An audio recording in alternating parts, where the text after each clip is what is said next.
Maayong gabi sa tanan nga akong mga kahigalaan diha o sa mga Bisaya, mga Pilipino, kumusta mong tanan? Um, karon mao pagyoy pagkahuman nako sa amo ang Zoom meetings ako ang usa ka kauban ani negosyo nga akong giapilan. Ang nakanindot manggod kay bisan pag dili mi connected sa negosyo financially, naagihapon sila nga mutabang namit ni nako siya si Coach Monica. Salamat kaayo coach. Kabalo ko nga kasabot ka gamayng Bisaya kay imong papa Bisaya man. Pero gamay ra kuno kaayo. Nagdako siya sa Pangasinan man tingali to.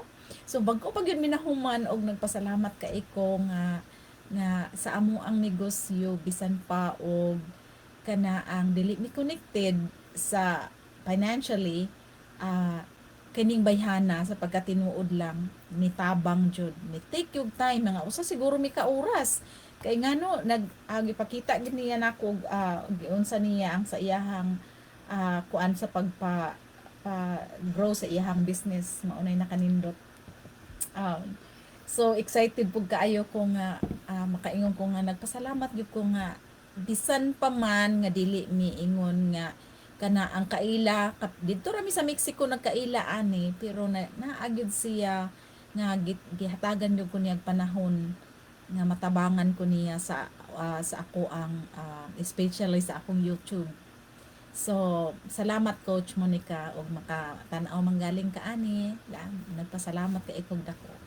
So, kaning amo ang gibuhat nga pag tinabangay ah mausad pud ni sa iyang gipakita nako ang ako apong mahimo ani sa umaabot nga makatabang pud ko sa ako ang mga grupo ug sa uban pa mang mga negosyante nga kauban namo ah, nga dili bisan pa og dili miingon nga connected sa kanang financial pag tinabangay lang gihapon. So kining ilang gipakita sa ako karon mauni usapod sa ako ang sumbanan nga bisan pa og asa ko maabot pohon kaluoy sa Ginoo naara gihapon ko nga makatabang kay tungod kay kining mga tawhana nitabang sa ako aron ko mo grow sa ako ang negosyo.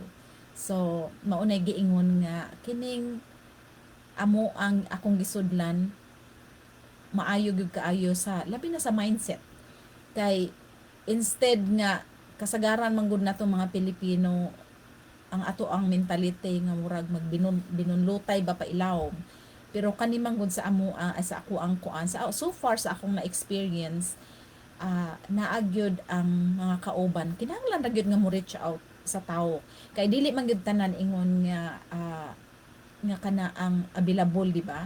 So sa kadaghan nga nakaila nako na ingon nga kana ang dili nga makatabang kay busy pud sila sumasabot pud na nato pero naagyo tawo basta lang nga mo pakita lang gyud kag interest nga mo reach out lang gyud nga kinahanglan ka og kanang help then naagyo tawo nga motabang. So usa aning tawhana karon mao ni si Coach Monica.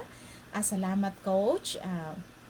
Ikaw nakita gyud ninyo ang inyong sumbanan sa kay Dave ug Roxanne Obiso nga sila motabang ug maupod ang ihang gibuhat sa ako bisan pa og didto rami sa Mexico nagkaila apana siya og nagpasalamat kay ko tungod aning negosyo mahatagan pod og kana ang tabang ang uban labi nang kana ang nagkinahanglan pod og giya sama nako nagkinahanglan pod giya sa akong business kay bisan pa man og sa unsa kadugay nato aning negosyo o sa atong kinabuhi nagkinahanglan gyapon ta og kana ang tawo nga mo kana ang mo guide sa ato.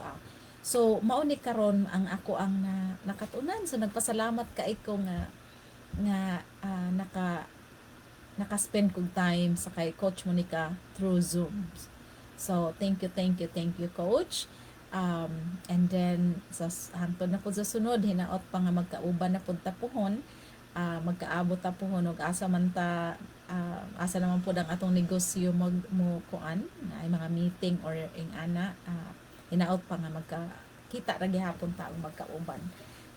She is based from Canada, and I am so grateful for that, that even though she is busy, but she has given me the time and help na akong gikinahanglan. So, even though I'm a coach, I also need help.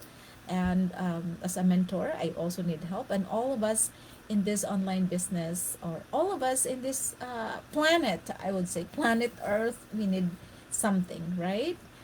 So, I am grateful for that. Thank you, thank you, thank you.